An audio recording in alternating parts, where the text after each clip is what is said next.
changes coming for how you get on the freeway using Mercer Street. It's not easy now.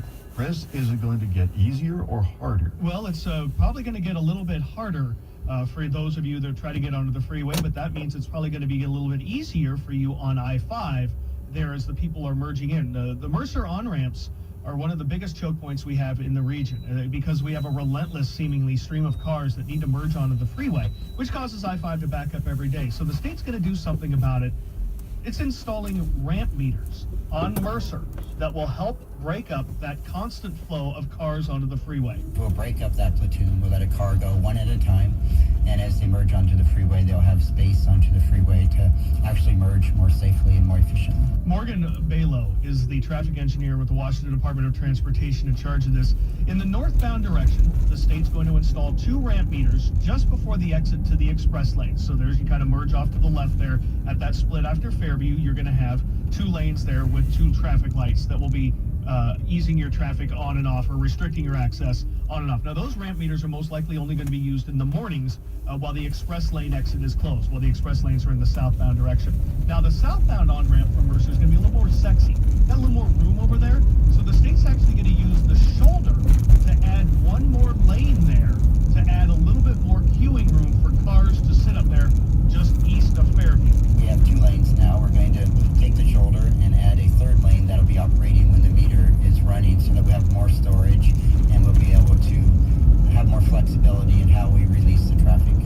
And so that ramp meter is going to be on and off a lot more than the traffic in the northbound direction. And the adaptive control that they have on that meter timing, it'll be tweaked in real time based on what the monitors are saying there. So that say it's backing up onto Fairview or across Fairview on Mercer a little bit more, they'll speed up the timing of the signals to allow more real-time access. Is that simply gridlock the whole thing back to Seattle Center? And that's the question I keep asking, and I continue to ask, is, okay, this was going to help things on I-5, potentially, in terms of the merge, where there'll be fewer cars merging in at once to try to ease I-5. What is this going to do to Mercer? And the question I know, I'm no traffic engineer, but I'm like, okay, you're restricting access to I-5, which means more cars are going to be stuck on Mercer north of Fairview, which means by definition it's going to have to back up onto Mercer. And so I asked Balo, and he and the Seattle Department of Transportation told me flat out, they don't think this change is going to impact the current situation on Mercer at all. The reason, and in a moment of candor, it's because they say Mercer is so bad right now that anything they do isn't going to make it any better or worse because they're going to get the same amount of cars through. It backs up now. So it backs up in the afternoons now through Fairview. And we're going to let the same number of vehicles now that we do in the future what we do now. So there shouldn't be any difference or any additional impacts. So when have you ever heard anybody say that? And it's so bad right now that anything we do isn't going to make it any worse. It can't. I'm happy for the can. Yeah, well, for once we get kind of a straight answer. So what does this mean for those of you on I-5? Balo says it's going to be pretty significant. We should see the number of crashes go down about a third, and we should see the volume on the traffic, volume through the area go up maybe 3 to 5%. Now, we got an interesting text from one of our drivers earlier, and we had talked about this off the air, and it's actually something that we came up with, we talked about yesterday with the traffic engineers at WashDOT. One of the major problems maybe with that southbound on-ramp from Mercer is you're driving right into an HOV lane. Right? And so a lot of people who are solo drivers think, oh my God, I got to get over right now. I got to get over right now. And there is a discussion, albeit preliminarily, of what do we do about that HOV lane there? Do we not start it for a little bit further south? Do we ease do we let people drive there just for a little bit until it's safe to get over? Obviously, there's no enforcement there. Well, that's what I do. There isn't a lot of room. I just use it.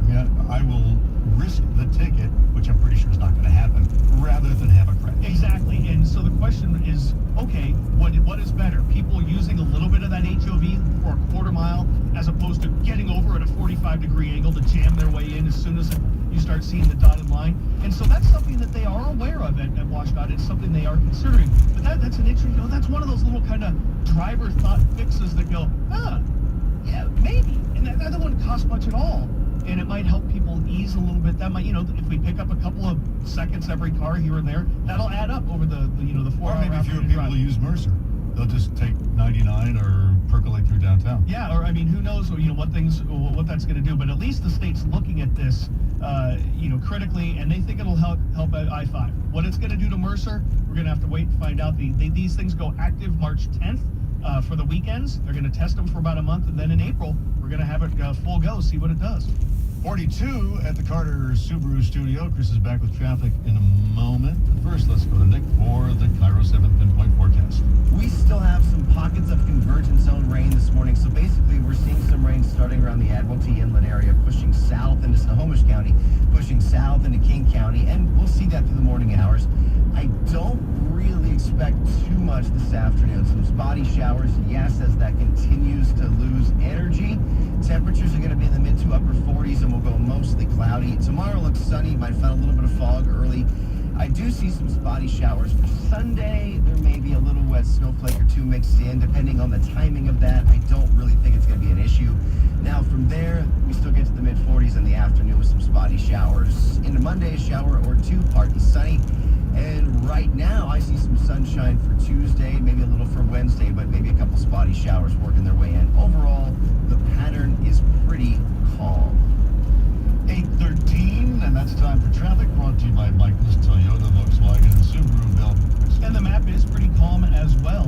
We've got a couple places where we got some pretty intense slowing, but it doesn't last very long. Like, for instance, if you're on the I-5 southbound drive and you're cruising at freeway speeds coming down from Everett, because you are, then you get to Mount Lake Terrace and you hit the brakes really hard down past the county line, and then it breaks free. And it looks like there's got to be something going on there that I can't quite see on my cams just south of 195th, but it looks to be easing right now. 45 minutes from Everett to Seattle.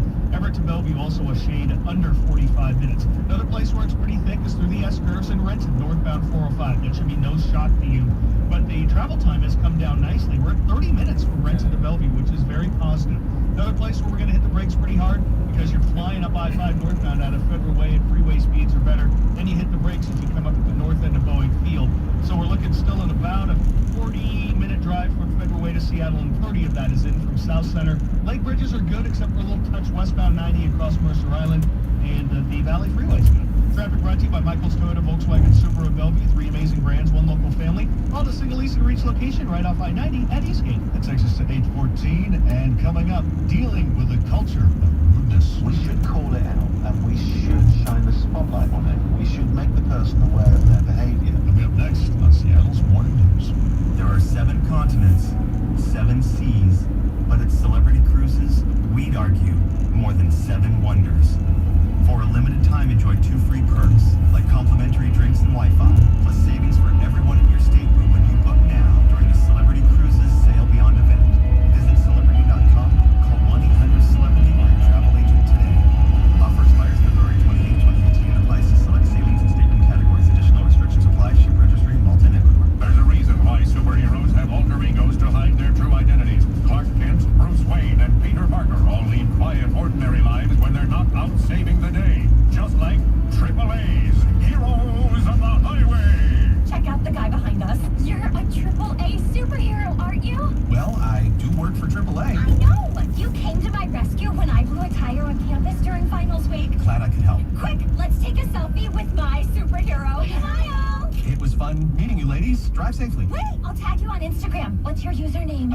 I'm not really on social media. But you are on the side of this bus. Look, everyone, a real AAA superhero in the flesh. Oh, no. Squad goals! Unleash the power of AAA membership, including up to 200 miles of towing. To join now, call 800-JOIN-AAA or visit AAA.com. Right now, save $10 off a new membership. AAA, Heroes of the Highway. AAA would like to remind you that driving distraction-free is the law. Every month, around 59 million people head to the airport and could use a ride with Uber. Great for Sarah. She's saving up for some travel of her own. Today, she's already dropped off her kids at school and will spend the afternoon dropping off folks at SeaTac. Then, cash out her earnings using Instant Pay. With Uber, Sarah can be her own boss and earn whenever she feels like it. Sign up with Uber and start earning. Visit uber.com/drive now. That's uber.com/drive now.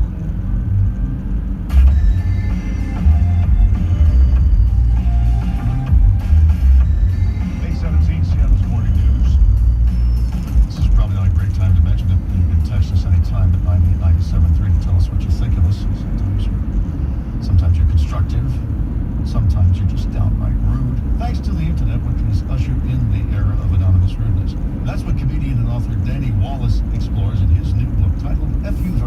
understanding the culture of rudeness and what we can do about it. What I found fascinating is the idea that absorbing someone else's rudeness can actually physically affect you. Scientists have shown that it's essentially a kind of neurotoxin. So, on the simplest level, when someone is quite rude to you, and we've all had this, you can't think of something witty to say in the moment. It's only like an hour later that your head clears and you go, oh, I should have said that, that would have been perfect.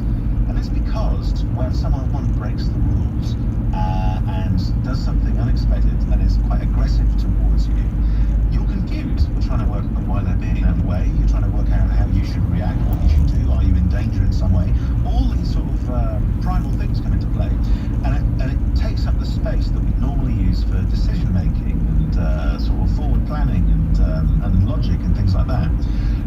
Which means that, you know, if it has affected you in that way, you become less effective at your job.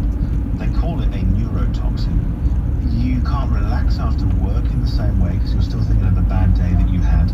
You might be snappier with your partner. You might be rude to them as a result. Now they've got the same sort of almost infection, if you like.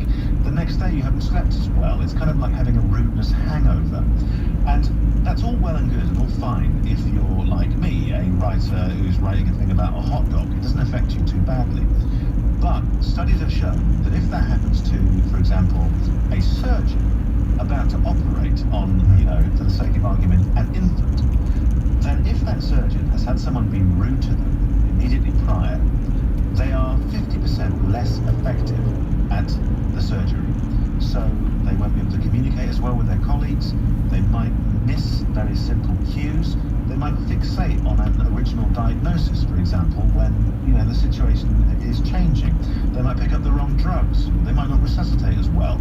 And that has been shown to happen.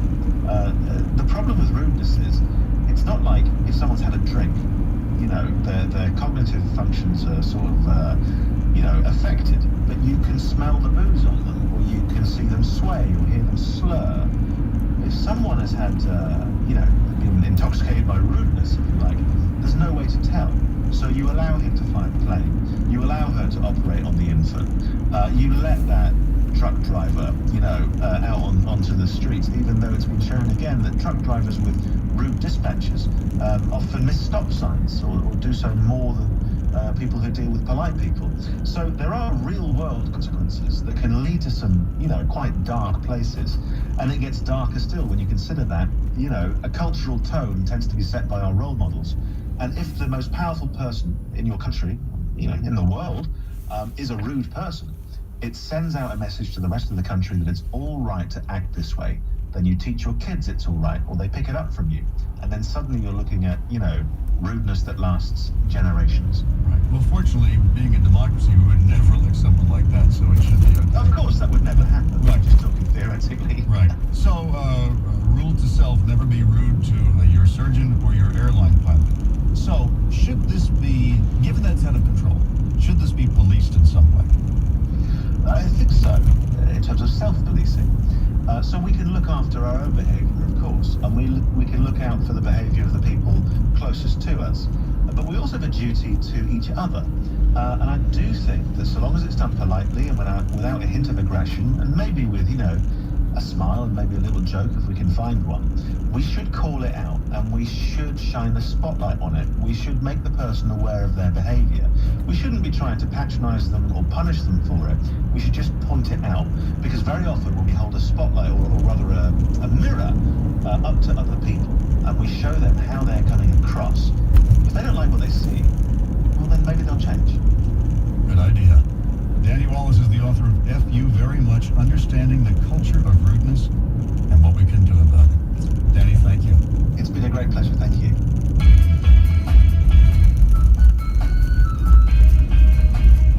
Introducing the PLIMP. P-L-I-M-P. It is part plane. It is part blimp. It weighs 55 pounds. It's 28 feet long, 7 foot diameter. It looks like a big drone with a balloon on top, but they couldn't call it a drimp because nobody would buy one. It is the brainchild of a Seattle inventor, James Egan. He was on the Jason Ranch show this morning on KTTH, and of course Jason asked him, who is this for? Who is going to buy the plimp. There is market demand. There's actually market demand in a series of different ways. Yes, people are interested in the drones. One of the things we can do, for example, is Border Patrol. Picture Border Patrol. And imagine how this Border Patrol application can do actually seek and engage with people who are on the border. It's not a hostile vehicle. Rather, it films them, it shines a light on them in the middle of the night, it tells them in Spanish to go back because the aircraft would be flown from, say, some station in Nevada, and it's informing these guys that the trucks are coming. It's floating there. If it gets shot by people who'd want it to leave, it actually will not deflate. It will only get, at worst, a pinhole and a slow leak. So this is not something that can actually be brought out of the sky by just even, an arrow. So they thought of everything. James Egan, the inventor of the plimp. You can Google it and see it for yourself. 8:23. Traffic brought to you by Online Trading Academy. Chris Sullivan. And we've still got some problems to deal with on the 405 northbound drive. Just as we started to cruise back down to about a half an hour on that drive from Renton to Bellevue, we've got an accident on the ramp to the Maple Valley Highway, which is backing up onto the 405 freeway itself. So we're up to 35 minutes now to make the drive up into Bellevue. Really slow through the S-curves, but once you get up to about sunset, it really starts easing off. Still looking at the I-5 northbound drive, looking really good from Tacoma all the way in until about the very north end of Boeing Field, and that's where things start slowing down pretty intensely. But about a 37-minute drive from Federal Way to Seattle is great. 27 minutes of that, though, is still coming in from the South Center area. We're not really hitting the brakes at all until you're well past the county line coming south out of the Everett area, whether you're on 5 or 405. You need about 45 minutes for either one of those drives to get into Bellevue or into Seattle. Looking at the Valley Freeway, we're looking really good the whole way. A couple of fits and starts here and there where you might have to hit the brakes a little bit, but it's manageable. Lake bridges, no real issues, except for a little bit of slowing on the far west end of I-90 in the westbound direction. 520 is looking really good today. This report brought to you by Online Trading Academy. 10 free power trading workshop. Text traffic 57682. Register for ongoing Bellevue workshops and a Mukilteo workshop February 21st. Text traffic 57682. 42 at the Carter Subaru studio. Let's see what the market is doing. The Dow's now down 45 points after being up 250 at the open. And the NASDAQ is also now down $1.64. So it looks like the dip buyers have played out and the bears are on the march again. Coming up. If you're a cheerleader for every time the stock market sets a record, then you own every time the stock market corrects. Correspondent Major Garrett joins us from the White House next on Seattle's Morning News. Trending on Cairo Radio 97.3 FM. Seattle Mayor Denny Durkin is asking city courts to dismiss all misdemeanor marijuana charges and convictions made before pot became legal in our state. We also have to have alternatives to incarceration. Seattle's never been terribly aggressive about pushing misdemeanor pot convictions to begin with. They knew it was illegal, and they chose to engage in that behavior. Let's not act like they're a bunch of innocent little victims. Keep up with the conversation. Sign up for the Cairo Radio Rundown. If you're single. But many changes occurred within the rental real estate market or real estate held for investment. Some of those changes said that the earnings from your rental real estate potentially can qualify for a new 20% reduction in your income tax. So that big drop in the corporate tax rates actually filtered all the way down potentially to the landlords. Now this isn't a for sure thing. The tax code that was passed was a very skeletal code. They did not spend much time on it. People that signed up for it and voted it through probably didn't read it. Many of the details are missing, so they're going to have to be filled in later. There's going to be a lot of judgment calls as we decide how your income tax is prepared, how much tax you get, do you qualify for these reductions. Let's say you're an investor in passive real estate, such as real estate investment trusts in your non-qualified accounts, or Delaware statutory trusts with your 1031 exchanges. They potentially could qualify for the new 20% reduction too. So there is a lot of opportunity now with the new tax law that just passed that your CPA or financial advisor may not be aware of. So please feel free to call us if you want some clarity in these areas. And that was Growing Your Wealth with Brian Evans, Madrona Financial Investments, Retirement.